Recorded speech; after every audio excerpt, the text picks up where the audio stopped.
the part where, again, I would normally start by saying good afternoon and thanking you for being here, but under these circumstances, I'll just give you a minute to start your live streams or do whatever you need to do. And while you're doing that, my name is Chief Shon Barnes, Shonbarnes. I'm currently the Chief of Police for the Madison Police Department. I'll be providing a brief update of the school shooting that we had today in Madison.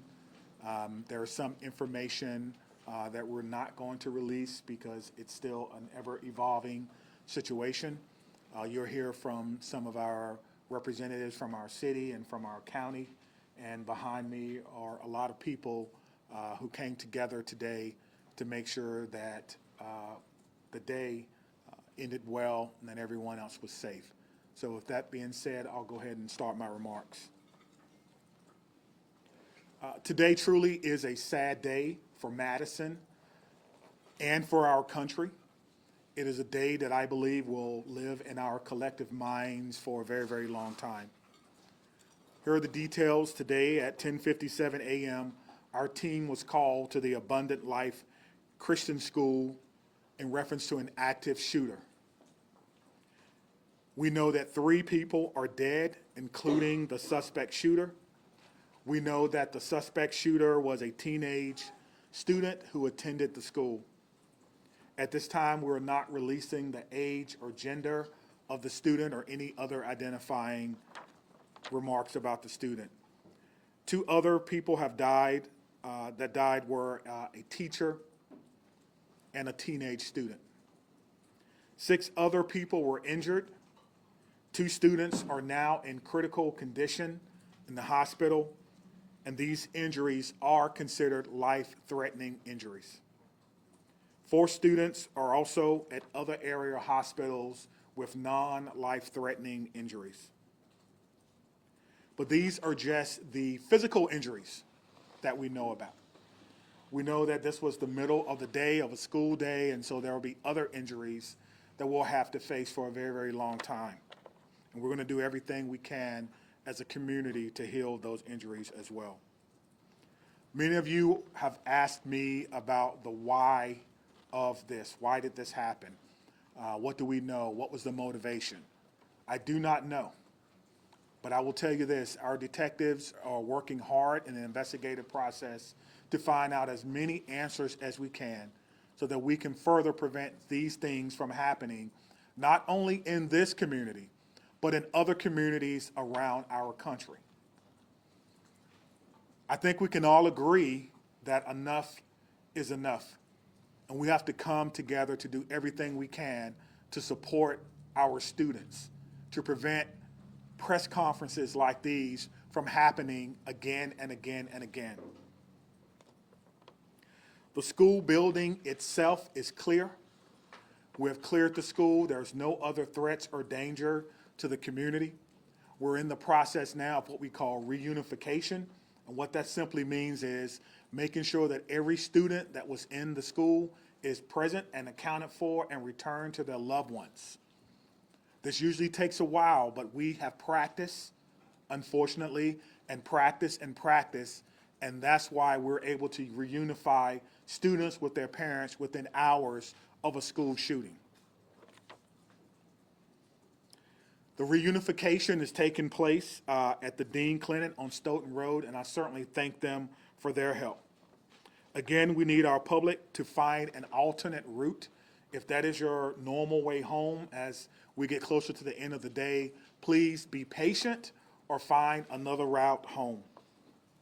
We're currently processing the scene. We're interviewing those who may have been witnesses, and we're obtaining search warrants to get additional information. And lastly, I want to just say thank you to everyone who's standing behind me, the organizations and agencies that they represent, the men and women of the Madison Police Department and Dane County Sheriff's Office who selflessly ran into a building not knowing what they were going to encounter. Many of you know this about me, but I started my professional career, if you will, as a public school teacher back in 1997. And I taught public school for 4 years. It was one of the greatest joys of my life before becoming a police officer. And I can tell you what a special place our schools are. With that being said, we owe it to our community to do everything possible to ensure that it's not only a special place, but a safe place as well. And we're going to continue to do that. So we ask for your patience as information is coming in. We will do the best that we can to bring you accurate and timely information, but we want to make sure that our public knows that we're working extremely hard on this particular incident. There are a lot of people involved, and certainly we're going to come together as a community. I'd like to bring up at this time Police Fire Chief Chris Carver. Thank you, Chief Barnes. Before I start, the only thing I can say is this is not a place that any fire chief or any one of us would ever want to be. And I can't believe I'm standing here today talking about this incident. The fire department is a part of this community, much like all the folks standing up here with me today. Our hearts are with and our arms are around everybody impacted today and everybody within our community. With that, I won't repeat the details shared by Chief Barnes, but I will share with you the fire department activity for today. Much like Chief Barnes mentioned, at 10:57, we were also dispatched with Engine 5 and Medic 5 to the same location. Throughout the course of the incident, we responded with 5 engine companies, 4 ladder companies, 15 ambulances. I would like to take a moment and share our gratitude for our county partners throughout a multitude of EMS and fire agencies that joined us in the response today. We also had 11 off-duty chief officers that came in on this response. So it was a tremendous response from the fire department. We transported 4 patients to St. Mary's. We transported 3 patients to the University of Wisconsin hospitals. On the arrival of our crews, I can say my gratitude to our membership for what they did and their selfless actions today. It's hard for me to place into words what they ran into as well. They did that immediately, they did that selflessly, and within a course of 15 minutes from the first transport to the last transport, all the patients were on their way to the hospital. So to our membership within the Madison Fire Department and within all the emergency services, my gratitude, my recognition of the work that goes into this, the training that went into this, that again, we had hoped we would never have to put into practice. One more time on behalf of the Madison Fire Department, our hearts are with you, our arms are around you, and we will be with you throughout the duration of this. So at this point, I'll step aside, turn it over to the mayor. Thank you, Chiefs, both of you. This is an incredibly sad day for our community. As you've heard, there is no danger to the community at this time, but our entire community has been impacted by this tragic incident. On behalf of the Common Council and the City of Madison staff, I want to offer our heartfelt condolences to the victims and families and to the whole Abundant Life community. Our focus now is on supporting them and supporting the victims and their families.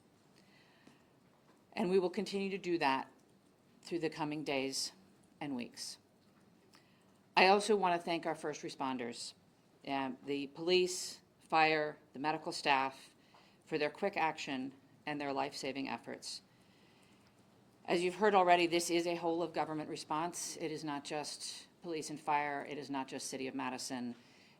We have folks from all around the county. We have folks from multiple agencies engaged in both the initial immediate response and the ongoing support, and will be engaged for days and weeks to come.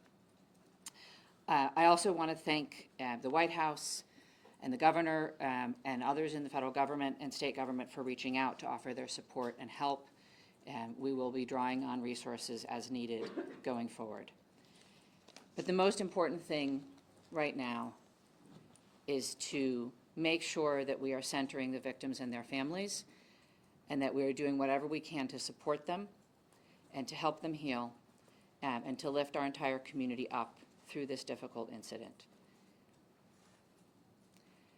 I am on record that I think we need to do better in our country and our community. to prevent gun violence. And I hoped that this day would never come in Madison. It is not something that any mayor, any fire chief, any police chief, any person in public office ever wants to have to deal with. And so I will ask our entire community and our entire country to do whatever we can to make sure that no public official ever has to stand in this position again. And now I'll invite the county executive to the podium. Good afternoon, everyone.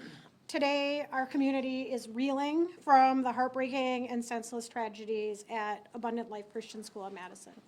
As a mom who received a text from her son at a high school here in the city of Madison wondering if he was safe, I can tell you, this hits you in the gut. Our community is better than this. Our country is better than this. It cannot continue. My heart goes out to the victims and their families and the students and the educators, and the list goes on and on. Every one of us is affected by this unimaginable and unacceptable violence that has hit our community today. Dane County stands united in grief with the Abundant Life Christian School community. The Sheriff's Department, the Department of Emergency Management, Department of Human Services have all been on the front lines. My phone has been ringing from people across our state and our nation asking what it is that they can do to help our community. And right now, it is our time to be committed to supporting this school, these students, and these families, and our first responders who went into that building during this devastating time.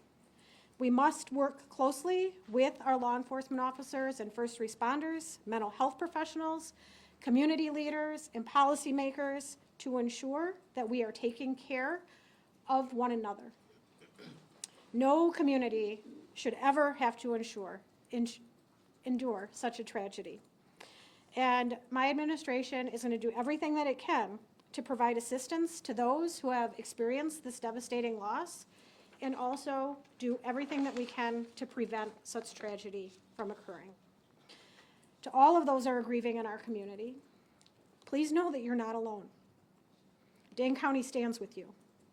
We're here to support you in any way possible. Please reach out and ask for help. The governor's office, as well as the mayor's office, and I will continue to update the public as we learn more. But please understand, there are many things that we cannot share with you right now. This is an active investigation. This is an active case. The SSM Health Clinic near the intersection of Buckeye Road and Stoughton Road is the reunification center. I know that that has been out, but we need to make sure that folks know where it is that they can go to be reunited with their children. Again, in the coming days, we are going to make sure that we are supporting those that have been most impacted by this. But folks, reach out, ask for help. This does not need to be the reality of our community. Thank you. All right, we'll start over here with questions. Chief, can you tell us, how did this unfold? Can you give us a bit of a timeline, how your officers got it? So we received the call at approximately 10:57 a.m. Someone from the school called 911 to report that there was an active shooter. That means something different to us, obviously. There's different protocols that go out, tone alerts even, so that even if officers are busy doing other things, they respond. One of the things that I do want to note is that our training center is about 3 miles from there.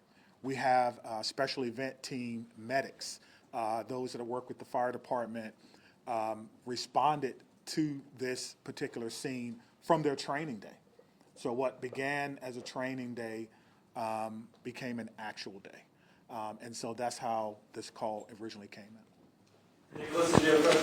What can you tell us, if anything, more about the shooter and what their motivations were, or have you made contact with their family members?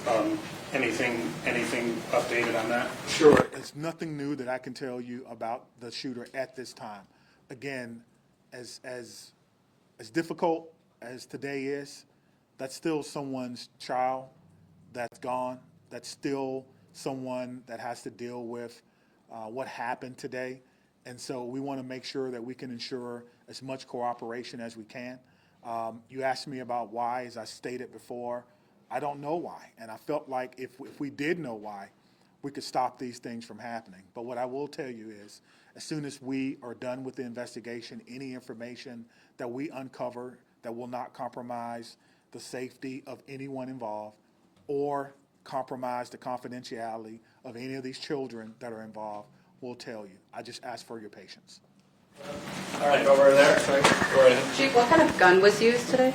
We know it was a handgun. We know a handgun was recovered. Sit down right there. Was the shooting confined to one classroom, or did it spread out throughout multiple? We know it was confined to one space. I do not know if it was a classroom or a hallway. One of the things that we've gotten very good at, certainly different from in my day, is that if you do not need to be in a crime scene, you do not need to go to a crime scene. And so the crime scene and those persons who were involved, they have that crime scene locked down. I did not go or enter into that crime scene. But if you can imagine, most schools, the students go together, but they are segregated. So on each different floor, in each different group. And so there's no evidence that anyone else was injured that was not in the age group. What can you say at this time about how school staff responded when the shooting started? I cannot speak to how the school staff responded. We did have injuries, but it could have always, of course, had additional injuries. I do not know what the school's protocols are. Again, this is a private Christian school. I know that we have a very good rapport with MMSD, Madison Metropolitan Schools, public schools. So we have done trainings for them before, but I would assume that most of the teachers have the same or some similar type of training as a part of their certification. There's conflicting reports online about how many students are enrolled at this school. Can you confirm approximately how many students attend the school? I do not know how many students attend the school, but their website says that they serve about 200 families. Right in the back, white. What kind of support systems are going to be made available to the people who are affected by the events today? That's a good question. As you heard from our mayor and our county exec, we have services within our government that will be made available to them. I have a lot of confidence that they're going to follow through on that, and we'll make sure that that persons who need to. Do you guys want to speak to that? So, Dane County Human Services, as well as the Red Cross and other consolidated agencies, are already on scene. And we will continue to be on scene, and those resources will be bolstered. Again, please reach out. You are not alone. We are going to navigate this together, and there are people who are affected by this trauma who are not in the reunification center or at the school. We need folks to be reaching out because we do have resources available. Did you know if Abundant Christian Life School, did they have a school resource officer employed? It's not my knowledge that they had a school resource officer. That if they did, it would be a police officer, and I know where they all are, and they're not in the schools right now. 15 in the back there. So in terms of witnesses that you mentioned about investigation, what is that looking like, and how many witnesses are you guys speaking with? Sure. So the detectives will talk to anyone who may have seen this particular event unfold, anyone that may have been unfortunate to hear something. They will be talking to them. It's my understanding that that's in process now, and everyone is cooperating fully. That will give us an idea of not only what unfolded, but it could answer the question to motivation, because again, the students who unfortunately had to witness this. But that's not something that we want to rush. We're not going to interrogate students. We're going to give them an opportunity to come in and speak to what they may have saw when they feel ready, which is why some of these questions can't be answered right now. How do you reassure the community that it's still okay to go back to school? I mean, everybody's got kids, and I think, maybe it happened at this school, but there's everybody that's got a kid anywhere, right? Just in Dane County, it's going to be hard. Yeah, I think you're asking me, how can I say 100% that no child will ever be harmed in school? I can't. No police chief can. But all I can tell you is that we have systems in place so that if something happens, we can respond like we did today. I can tell you that our mayor and our county exec has committed resources to not only public health, but also mental health. I can tell you that every teacher that I've ever had contact with at MMSD cares deeply about their students.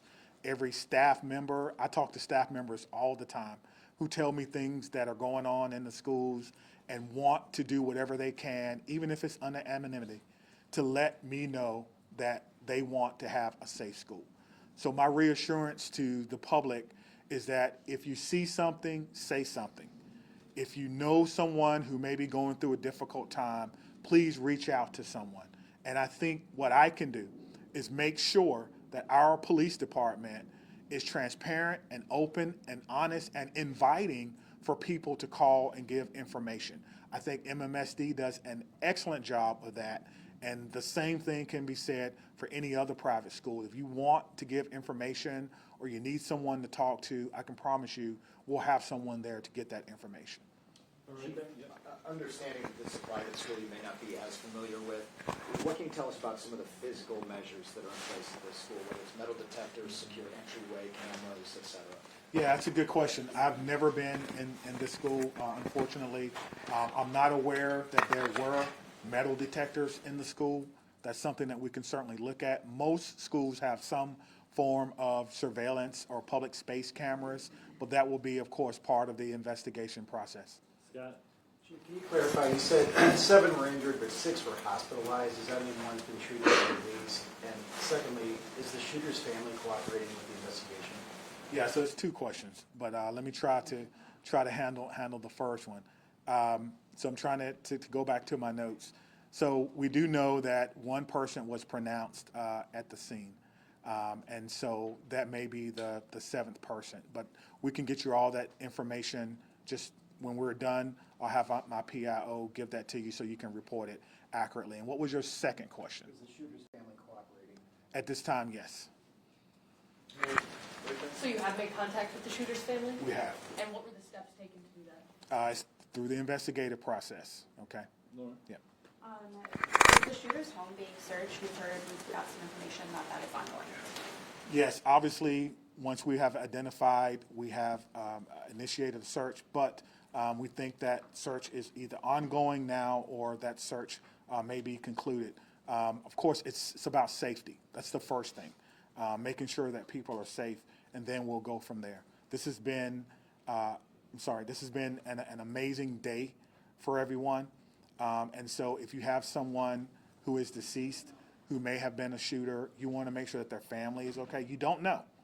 And so that is what we're doing right now. It is about the safety of everyone. This is going to be a long day for the Madison Police Department. We just want some of your patience.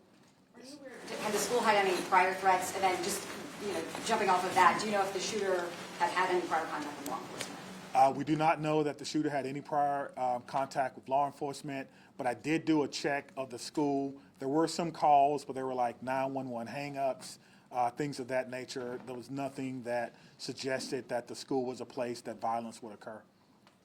Chief, I know that you mentioned that the shooter died of a self-inflicted gun wound. Did that happen before officers arrived at the school or when the shooter saw officers coming into the school? Yeah, so let me say that the cause and manner in which the shooter died will be determined by the inmate. But what I can tell you is the shooter was dead upon our arrival, police department arrival, and no officers fired their weapons. Okay? Lucas? What are these search warrants you're executing? Are they at the residence on like the device the shooter had?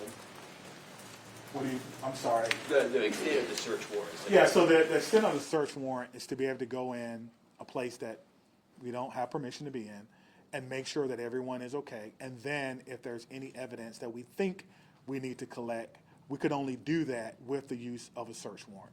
And so, again, we have to determine if there is evidence that we will need. Everyone wants to know what led up to this. Are there any additional threats to public safety? Is this person or was this person by themselves? There are a lot of questions that we want to answer, but we have to answer the safety questions first, and then we'll move on to some of the more investigatory questions. Are you in possession of any of the shooter's devices? I am not, no. Catherine? I'm wondering about metal detectors. You mentioned in the first meeting that you were not a fan, and that this school probably doesn't have them. And do you know other schools that do? Do you think that that's something we should start talking about, metal detectors in schools? I guess the question is, would you want your child to go to a school with or without metal detectors? I can't answer I can't. Right now in a school Yeah, without them. yeah, absolutely. So the idea is to create the safest environment that we can without metal detectors. That is my answer. In the back there? Chief, this was a shooting at a Christian school right before the Christmas holiday. Can you address the impact of that? And is the Christmas holiday at all, in your belief, related to as a motivation for the shooting? Yeah, so to the question of motivation, we don't know why, but to the question of so close to Christmas, we have a lot of people going to be impacted. If it's a Christian school, then obviously our holidays, our Christian holidays are very important to the students, very important. It's a time for family. Students probably getting ready to go out on break, and now the break will be a little less about celebrating Christmas than more about celebrating perhaps friends and loved ones and staff members who perhaps lost their life. That's why I'm asking everyone to, of course, keep Abundant Life Christian School in your thoughts and in your prayers, and we'll get a couple more, okay? Okay, real quick, Phoebe. So it's a private school that takes public money through the voucher system. So what has this revealed about maybe gaps in security or training for staff? And is that something you're thinking about whether schools that are private but take public money need to be, kind of on par with public schools when it comes to safety precautions? Well, what I'm telling you is that in 1997, I began my professional career as a public school teacher. I taught history for 4 years before becoming a police officer. So I did not get far enough to take courses in administration and budgeting of schools. I don't know what governs private schools, if they receive money, where that comes from. That would probably be a question that you would probably need to ask someone who's more intimately involved in the school system and what their requirements are if they do receive that. But you could probably compare what has happened or what goes on, their security measures, with the security measures of any school in MMSD, and then that may give you your answer. It's a very... Just one very quick follow-up. As you know, there has been some criticism to other law departments in their response to these school shooting incidents, particularly Uvalde.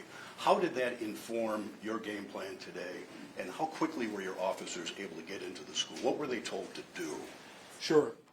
We train on this, as I spoke about earlier. When officers arrive on the scene, they immediately go in, which we did in this case, stop the threat, stop the killing, find the killer. That's how we train, and that's exactly what we did today. There's no waiting. There's no coordination of who's in charge. Everyone knows exactly what to do. I spoke about this earlier. We train on this constantly. Our commanders, including the fire chief and I, was in a commander's training less than 2 weeks ago, going over this exact same scenario for another fictional location.